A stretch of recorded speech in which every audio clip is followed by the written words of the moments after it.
কলকাতায় গঙ্গুবাই আলিয়া বনসালির সঙ্গে কাজ করার অভিজ্ঞতা থেকে কঙ্গনার কটাক্ষ একাধিক বিষয় নিয়ে মুখ খুললেন আলিয়া।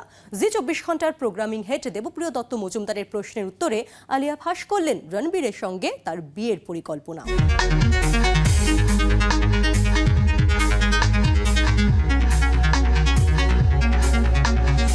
এক কথায় বলতে গেলে বলিউডে তার কেরিয়ার শানদার, আর তাকে নিয়ে যে কোনো পরিচালকই কাজ করতে রাজি। তিনি আর কেউ নন, অবশ্যই আলিয়া गंगूबाई कतवारी। आलिया, पहले तो इतने दिन बाद सिटी टूर पे निकले हो, मतलब लग रहा है ये तो कोई दूसरे जन्म का।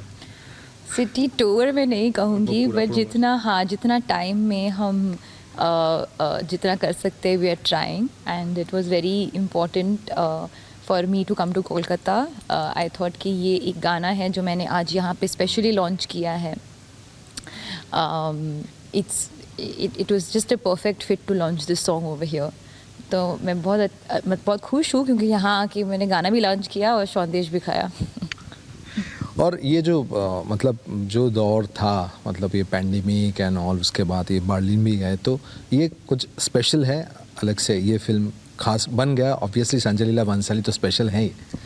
आई थिंक जी एक क्या कहते हैं उसको, आपके स्टेक्स बढ़ जाते हैं ना। You now are not just appealing to an audience जो हाँ अभी थिएटर ही जा रही है। थिएटर्स 2 साल के लिए बंद रहे हैं, तो अभी आपको और भी ज़्यादा फोकस करना है और भी ज़्यादा अच्छा प्रोडक्ट बनाना है to make them want to come to the theatre. जो मुझे लगता है वो नेचुरल एनर्जीज ये फिल्म में गई हैं in trying to make this a very wholesome, full, entertaining and emotional film. सब कुछ है इसमें, मैं ये कहूँगी, क्योंकि हमने वो सब दिल जी लगा के इस फिल्म में वो सब कुछ डाल दिया दैट पहले से ही था in the story line, but all the more in terms of it's the whole experience that we want to give people a full theatre experience. तो संजय लीला बंसाली मतलब क्रिएट्स मैजिक सब कहते हैं, तो आपका क्या एक्सपीरियंस था? एब्सोल्युटली, आपने एकदम सही कहा। I call him a magician. He is in search of magic in every moment. So I would say obviously nothing short of magical was my experience with sir.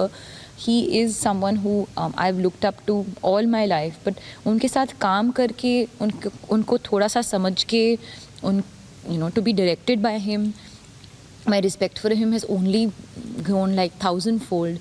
क्योंकि जितना एनर्जी और time और effort वो अपनी film में डालते हैं आप सोच भी नहीं पाओगे, and he expects the same thing out of you. जो I think that's why his products always look the way they do, because जो भी उस फिल्म पे काम करते हैं, उनकी फिल्म में काम करते हैं, they give everything that they have to the film.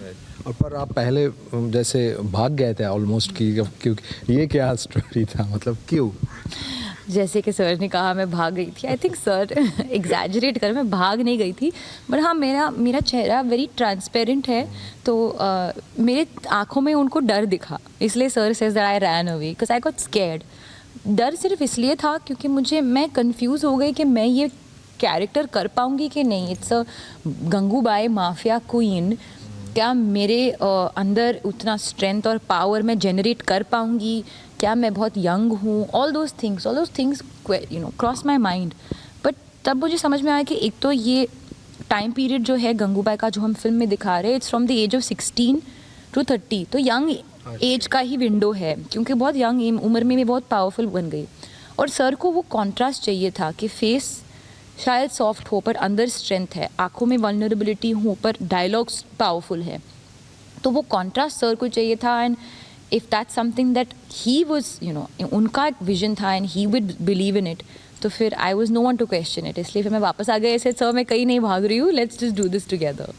और एक चीज़ जानना चाहेंगे कि मतलब पर ब्लैक के टाइम में मतलब ऐसा कौन सी था, और कास्टिंग डायरेक्टर में रणबीर था, उसने आपको माना? डायरेक्टर नहीं था, मतलब वो कास्टिंग में, पर उससे तो ये क्या वो Ranbir was assisting sir at that time. तो हाँ, मैं 9 साल की उम्र में वहाँ पे गई थी टू ऑडिशन फॉर ब्लैक, पर सर ने मुझे देखा और बोला नहीं इसके साथ कुछ और करेंगे। And then there was another film जो सर के साथ हम लोग कॉन्वर्जेशन कर रहे थे, उनको बालिका वधू बनाना था, so I was then going for that. मैं म्यूज़िक सिटिंग के लिए गई, कुछ और sitting, and Ranbir was there through out.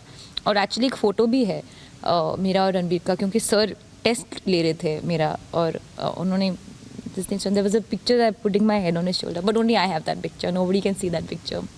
Okay ये बहुत अनोखा एक्सपीरियंस था। तो एक चीज़ जानना चाहेंगे कि बर्लिन गए, फिर इधर उधर अभी जा रहे घूम रहे, तो रिस्पांस तो बहुत अच्छा आ रहा है अभी तक। तो इस फिल्म के बाद मतलब आलिया और ज़्यादा मतलब एक्टिंग के तौर पे या एक्टर के तौर पे और ज़्यादा उभर के आएंगी, मतलब you will become a more complete actor now? I don't know if I can say that myself. वो आप फिल्म देख के सब बताएंगे and audience will give their verdict, but I can say definitely ये एक्सपीरियंस मेरे लिए काफ़ी एवोल्यूशन वाला एक्सपीरियंस रहा है. I have definitely learned a lot as an actor in this film then I have maybe in the previous. तो preparation कैसे था, क्योंकि आपने जूहू में रहे या जहाँ पे, और ये जो अलग सा एक थे, तो इट वाज वेरी डिफिकल्ट. और एक चीज़ बहुत मुश्किल होता है कि मतलब जिस पे आप घुस जाए उसके बाद उससे निकलना, वो भी एक प्रोसेस. जी एब्सोल्युटली. आई थिंक वहाँ कैरेक्टर से निकलना तब होता है जब आपकी फिल्म रिलीज़ होती है. तो क्योंकि इतने साल भी हमको, एक तो कैरेक्टर 2 साल के लिए मैंने शूट किया, फिर 1 साल के लिए we kept the film to ourselves, now finally it's releasing. तो जब रिलीज़ होगी पिक्चर, आई थिंक उसके 1-2 हफ्ते बाद फिर मुझे रियलाइजेशन होगा कि अभी ये कैरेक्टर ऑडियंस के पास चला गया है, and that is the only time you come out of the character. Preparation क्या था? प्रेपरेशन जैसे कि मैंने कहा, जितना बॉडी लैंग्वेज, वॉइस टोन सब कुछ कर लो, वो बात की बात है. वो सेट पे जाने से पहले वो होमवर्क है, आपको करना पड़ता है.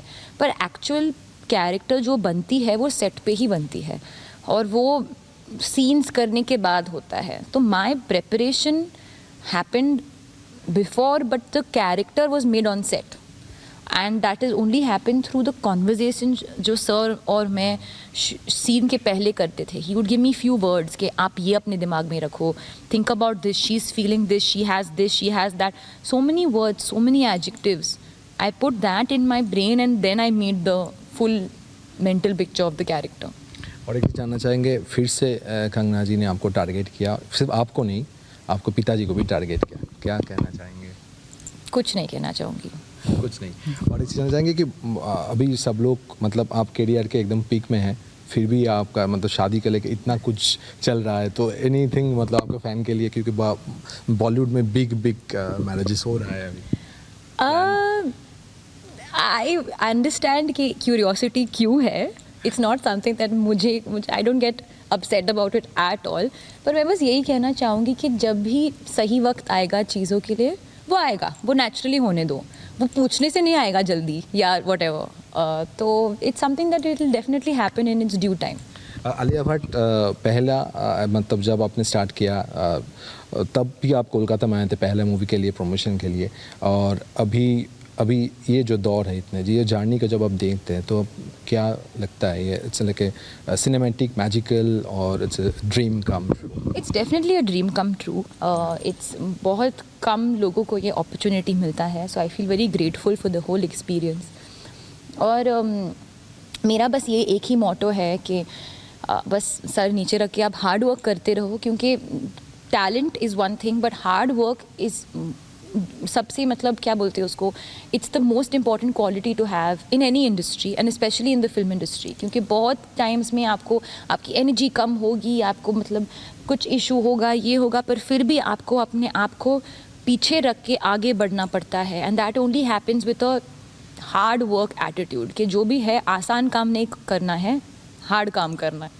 नहीं, आप हार्ड काम कर रहे हैं और आपको सक्सेस भी मिल रहा है, और ऐसा ही चलता रहे, ये हम लोग के हम विश करते हैं. और from Zee 24 Ghanta, and best of luck for it. Thank you very much. Thank you so much. Camera Shubhra संगे देवप्रिय, जी 24 घंटा, कोलकाता.